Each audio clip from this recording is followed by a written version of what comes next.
Office Wife.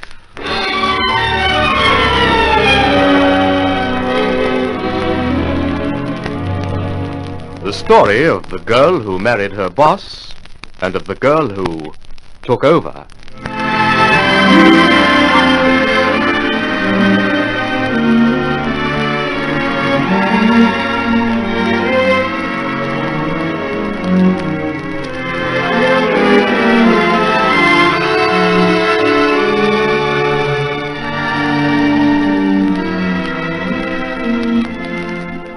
Stella Bronson is here at Benny Puller's swimming pool, bringing you more of Office Wife.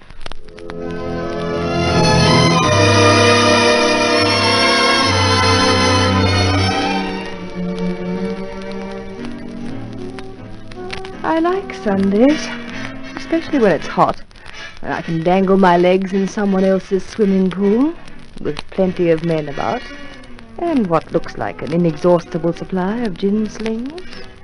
Good old Benny Puller. But my day's not perfect yet. I'm waiting for Jeff Pilgrim. Too bad he has to bring that wife of his. But I suppose one can't have everything. This looks like the Pilgrim car coming up the drive now. Didn't take them long to get it fixed after Marcia's crash. Hello, gorgeous. Hi, Palmer. You know, taken by and large, you're, not badly shaped, are you? I'm not actually deformed, if that's what you mean. Marcia and Jeff just arrived. Did you see them? I did. They're probably inside paying their respects to old Benny. Look here. When they appear, don't spoil everything by overdoing it. Why, Harry. I'm only going to be a little bit nice to Jeff. Well, get set, because here they come. Hi there, chums. Got your buckets and spades? Hello there. Good morning, Stella. Hello, Jeff. Well, you look kind of cute, Marcia. What's that out of, Vogue? Oh, don't be silly, Harry. It's coal of California. Isn't it, Mrs. Pilgrim? Jeff, you didn't tell me this was going to be a Tressida Bendigo and Company benefit. Were the charwomen invited too? Don't talk rot, darling. We're the only people here from the firm. Oh, who's that diving off the high board? Oh, don't you know him? It's Titus Green. Not bad. He's nearly as attractive as Jeff, don't you think? I couldn't possibly say. Oh, there, Titus. What, you Pilgrim? Coming in? Oh, what about it? Oh, still, and I've just come out. Oh, it looks good. Come on, Marcia.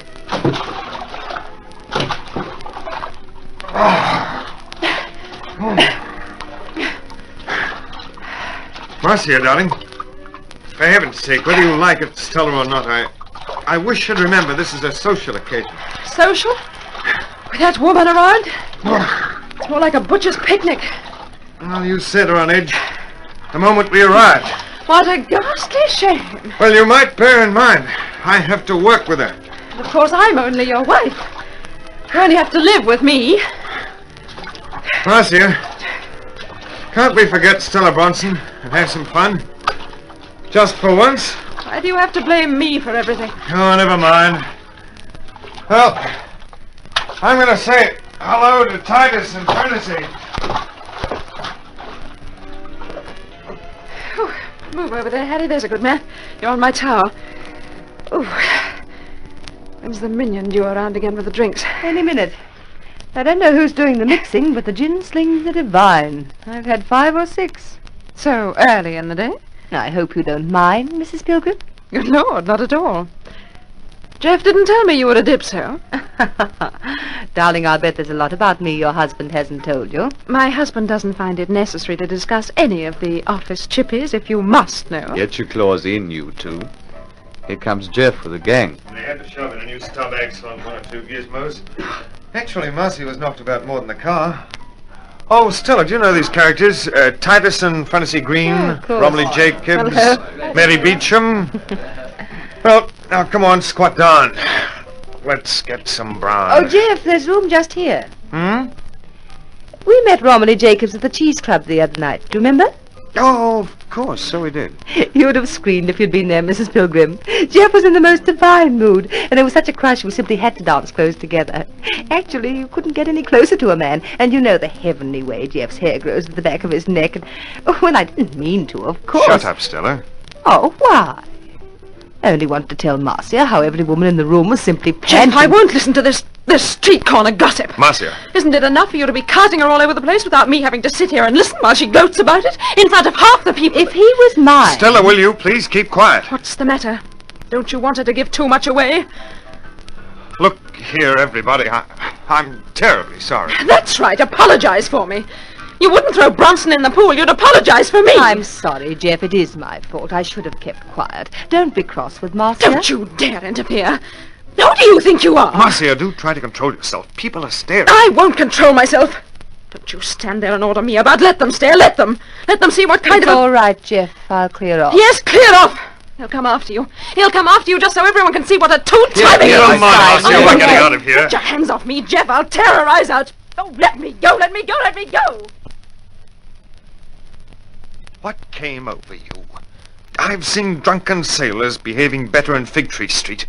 Good Lord, You've Marcia. been there with that woman often enough. Now I have to turn around and apologize to Puller and those people and even my blasted secretary for my wife's behavior. Oh, how the devil am I going to face Stella in the morning? She mightn't be there to face in the morning. What's that? Why shouldn't she? She could... Come on, what's going on? Why shouldn't Stella be at the office tomorrow morning? Oh, she could drown herself in the pool, couldn't she? If I had 2 pins, I'd hold you under for a while. It might cool you off and give you some sense. Come on, let's get home.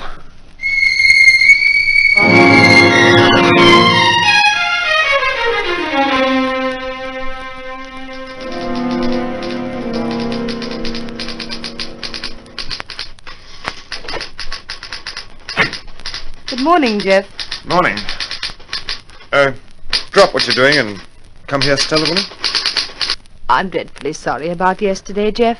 What in Hades did you want to natter about that Cheesecake Club business for? I could have bitten my tongue out, but Marcia was so beastly. I wish to God for you had bitten your tongue out. Well, what can I do about it now, Jeff? Crawl around the floor? You might remember I was screamed at and I didn't open my mouth at her. Oh, my face goes red every time I think of it. At least 20 people. Well, really, Jeff. I know.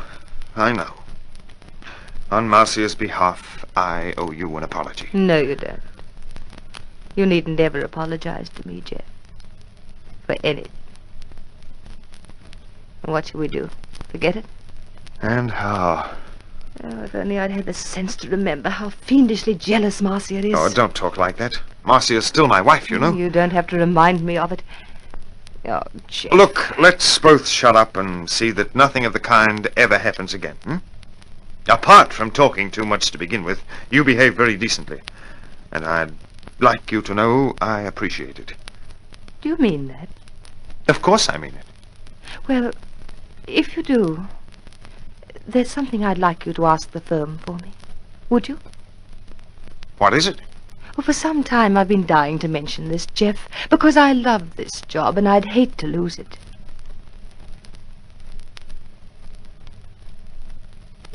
Yes, come in, Jeff, come in.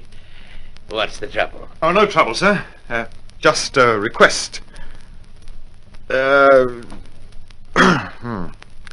would you say Stella Bronson's jolly good at her work? Well, there's never been any question about that. Why? Well, I've been thinking. We don't want to lose her, so why don't we put her under contract? The other senior girls, huh? This is a bolt from the blue, isn't it? Why should you suddenly want to tie the firm up for Stella Bronson's benefit? I thought the boot was on the other foot, sir. I want to tie the girl up for the firm's benefit. Was it the girl's idea? Well, she mentioned it in a tentative sort of way, and I think it's a darn good idea. What do you say, sir? Well, Benny Puller's made her some offers. beats me why she doesn't snap them up. Maybe she will, if we don't give her a contract. And as far as I'm concerned, I don't want to have to break in a new secretary with my hands full. Oh, come on, sir, what about it? Well, all right, she's your secretary. Sign her up for a year anyway, with an option and so forth. You know the terms of our, what do you call it? I leave it to you. Thanks a lot, Mr. Fleming. I think we're making a very good move.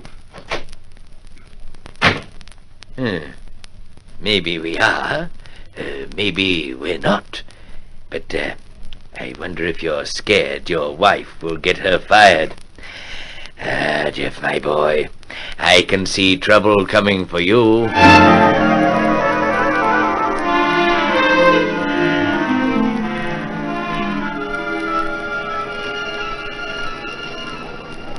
Hop in quickly, Stella, before Millie Moffat comes stampeding round the corner.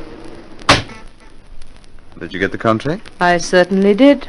A beautiful cast-iron one, signed by old Percy himself.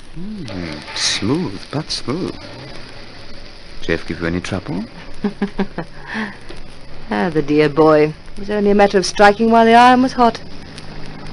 Really, Harry, I felt honestly sorry for him over that ghastly scene of Marcia's. How can he still be fond of her? Well, he wouldn't be the first chap to go overboard for a shrew. Shrew is right. I'll tell you something, Harry. I may be wrong, but today, for the very first time, I saw signs of Jeff getting fed up with his wife. So what? Geoffrey has ideals. Don't you see? I've made a lot of progress while Jeff's been in love with her. Once he starts to think about trading her in, then I'll really be in the groove. You sound like Millie Moffat. What are you doing tonight? Me? Oh, nothing. Or perhaps something.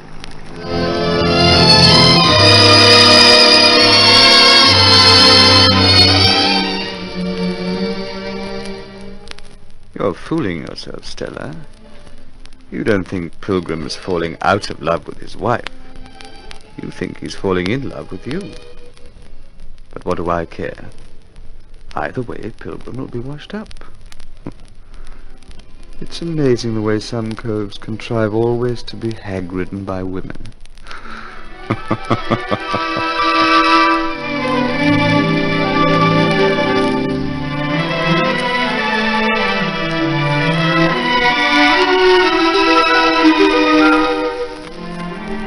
We invite you to listen to further intriguing developments of Office Wife, written by L.J. Hardy, a Donovan Joyce production.